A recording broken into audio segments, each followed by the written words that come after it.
cheap clothes Don't piss me off. Shein has me so f***ed up. with expensive consequences. That's not legal. Powerless. These folks are stealing from small Black designers. Black designers have been calling out Shein for years. The company Shein has stolen one of my designs. Stole my designs too. Oh, no. Guys, how can I even keep up? But now it's on a whole new level. The company caught using AI, taking the images we all post to sell their clothes, even changing some of our skin tone white. Pay attention to the color of skin on my homegirl.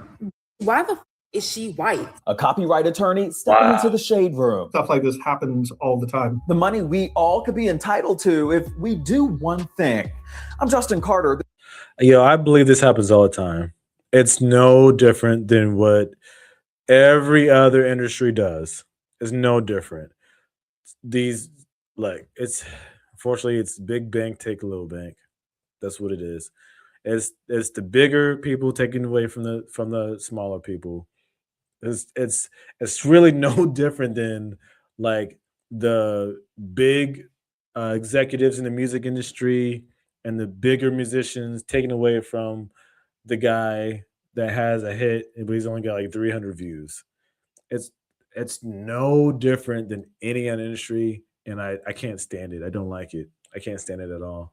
This is a little bit more blatant, at least like what I've seen in the music. It's they try to like, oh well, no, you can still and modify the chords and the chord progression, but the overall feel may be the same. It's like, nah, dog, you stole it. You stole my song, dog.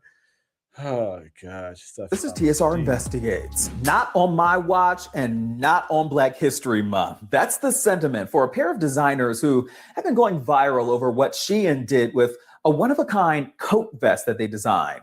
That is until Shein saw the coat posted on the internet. Oh, hold it up.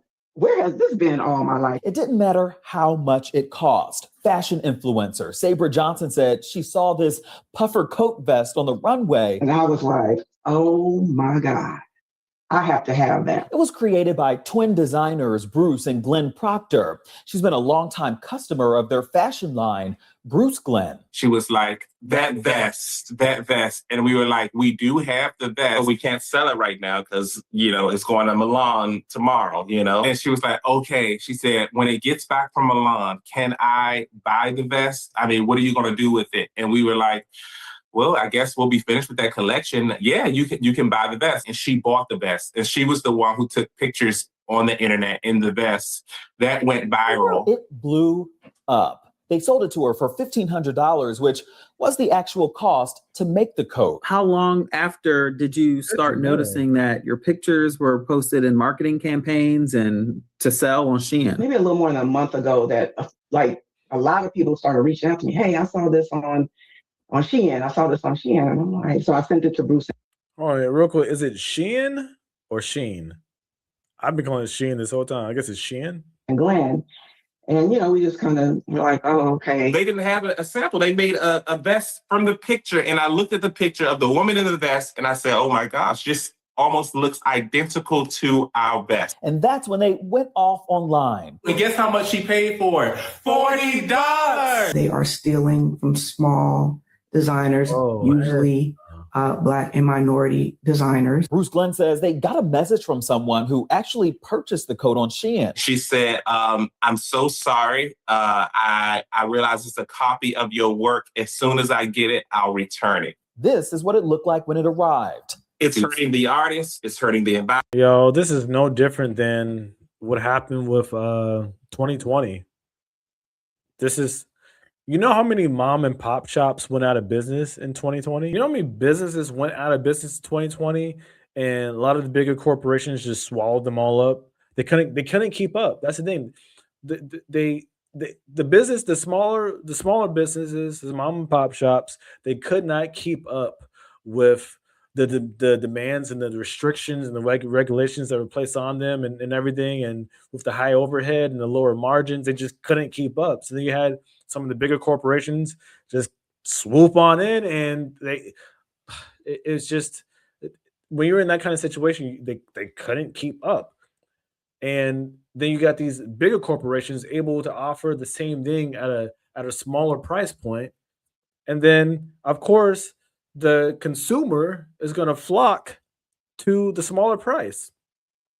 And over time, that's how these bigger corporations do it. That's how they swallow up smaller businesses and eliminate competition and just get a complete monopoly on a market share. That's how they do it.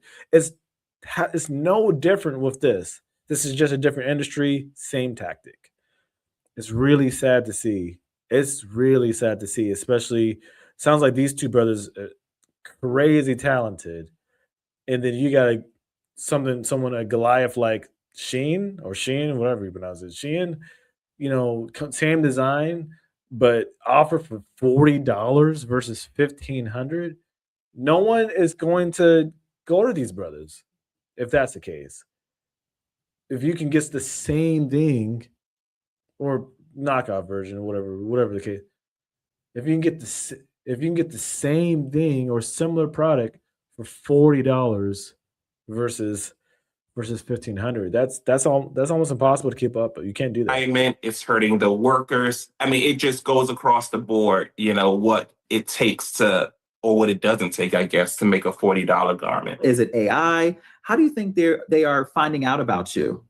It is Scouts and it is AI. Yeah. I mean, I think they're Predominantly AI. it's China. China's very smart, and I think they're researching emerging designers. I think they're specifically going after emerging designers because they know that's where the new and innovative creative ideas. And they also know that that emerging designers are too overwhelmed to fight. They don't have the resources. They don't have the resources to fight. It's true. Exactly. Young Black designers raising red flags for years. Shein stole my Sincerely designs to a T. Guys, they didn't even change not one thing. I spent so much working on this brand, these designs. Like, look at my designs. Look at the quality. These were all sketch made in LA. I went, and then look at theirs. It's so cheap. You can see her underwear. Look what we got here. Exhibit A, Exhibit B, Exhibit C. Oh, yes. Keep it going. Yep. Keep it going. Even designer and influencer Jade DeGem, I'm the owner of Dulce Clothing. says Shein took it a step further with her content last month. So Shein posts these pictures on their page. This is a photo from my clothing brand. Stealing my picture is not the craziest part, y'all. So they edit my logo off of the bags. That's not crazy. The craziest part. Pay attention to the color of skin on my homegirl. Why the is she white? You know how astronomically racist you have to be to edit my friend white? That is crazy. Oh my God. That is insane. So I know that they use let's use the term universal appeal. And like I said, this is not even just in business, but like in entertainment. If they want to cast like a white person over a black person, they'll use the term, well, we're going for someone with a little bit more universal appeal and things like that. So it happens in every industry, but to see it play out like come on, you can't get any more blatant than this. This is sad, y'all. This is really sad. White to fit the aesthetic of your meme or your brand or whatever you're trying to do. Small independent designers are stolen from all the time. Like, it's time to stand up. I'm so tired. It happened to Sabra Johnson too. Look at this. She says they took her photos and used AI to morph the image into a marketing video. This video is not real. Before we continue, roommates, if you love some TSR Investigates, make sure you go ahead and like this video and subscribe to the Shade Room's YouTube channel for new weekly episodes of this show and more. I was like, wait a minute. They literally got me put the sound of my shoes and everything on this video, like as if I was actually walking towards the camera, That looks and so my husband real. was like, you don't even walk like that. I think, that is crazy and scary. The fast fashion giant, now valued around $30 billion. Wow. That looks like a real video to me. Wow, that's crazy. They've been in the hot seat in recent years, named in class action and copyright infringement lawsuits. This one filed by scenic artist Alan Gianna, who claims that Shein is selling prints of his artwork on their site, without the proper licensing. And that's the key. Oh We my spoke to a God. copyright and intellectual property attorney about protecting the stuff that you create, even when it's posted on social media. You'll hear from him in a moment. Hey, Gianna's artwork identical to what was sold on Shein's website. The lawsuit claims, quote, that after scraping data from non-Shein sources to identify relevant trends, Shein uses its algorithms to identify products for Shein suppliers to manufacture. Shein then automatically sends orders for the requested products to one or more of Shein's legions of suppliers, adjusting production demands depending on the traction that the products get with Shein's customer base. It goes on to say that rather than respect designers' intellectual property rights, Shein treats the cost of litigating and settling copyright infringement claims as a necessary business expense, which it builds into its financial models. Defendants inevitably settle claims by large companies.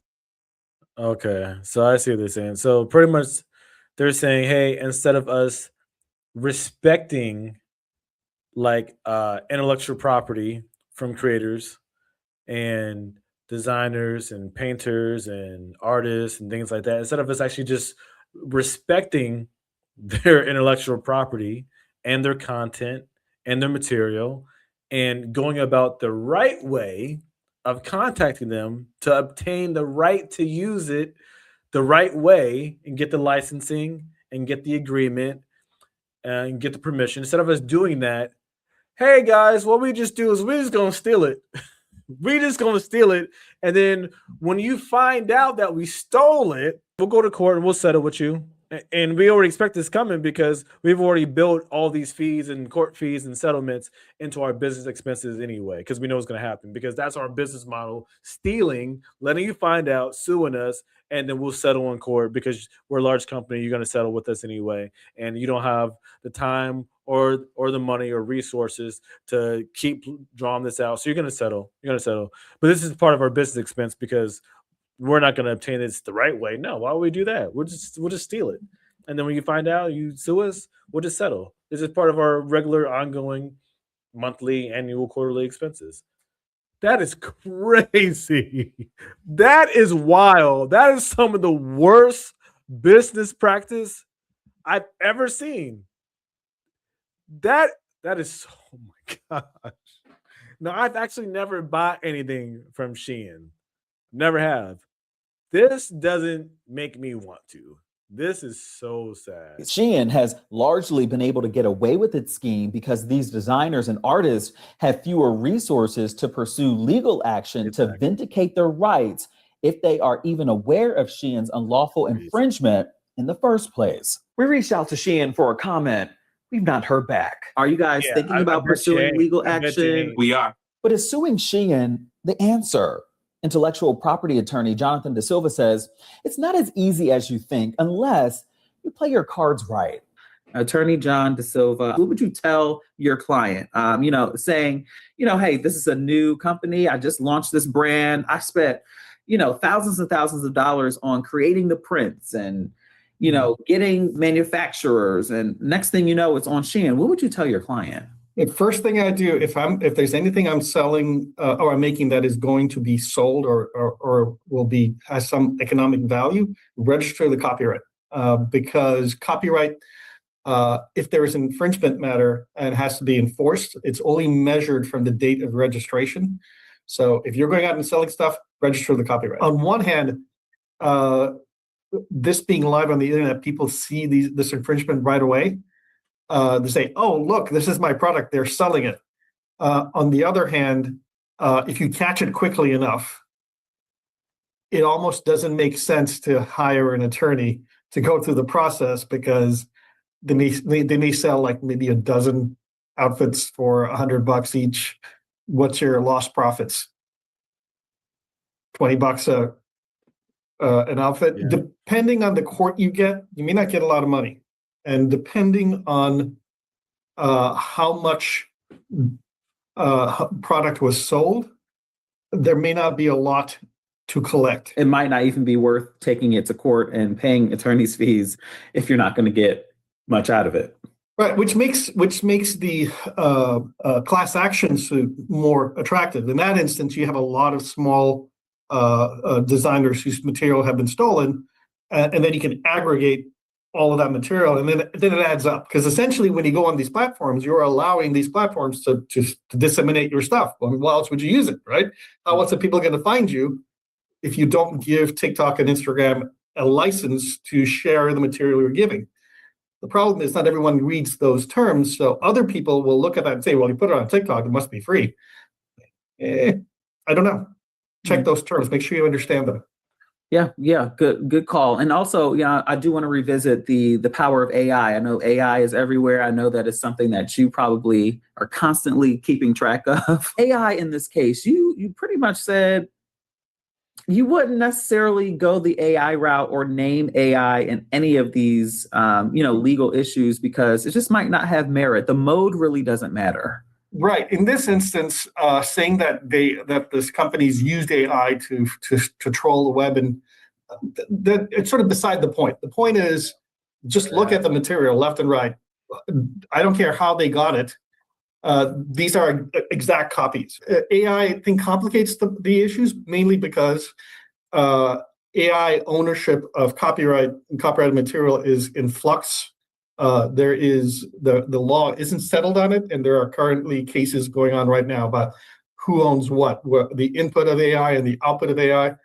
It's not entirely clear, and it may not fall into the creative's favor. Bottom line, check the licensing and copyright terms on these social media sites. And if you believe your content may blow up in the future enough to make you some money off of it, copyright that material. It's about $65.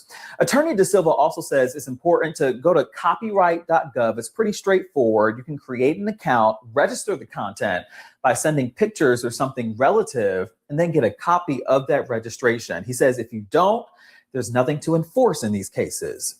For TSR Investigates, I'm Justin Carter. So I completely agree with the attorney. The mode or the method as far as how they went about doing it is irrelevant at this point. The only thing that matters is the intention and that they did it. So by looking at the creator's original artwork, content, whatever the case is, and then looking at what Shein clearly stole and put on their website, it should be an open and shut case. The method doesn't matter, it's the outcome and the result. So I completely agree. How do y'all feel about this though? Drop a like in the comment below. Also make sure to subscribe to the channel, and I will see y'all in the next video. Peace.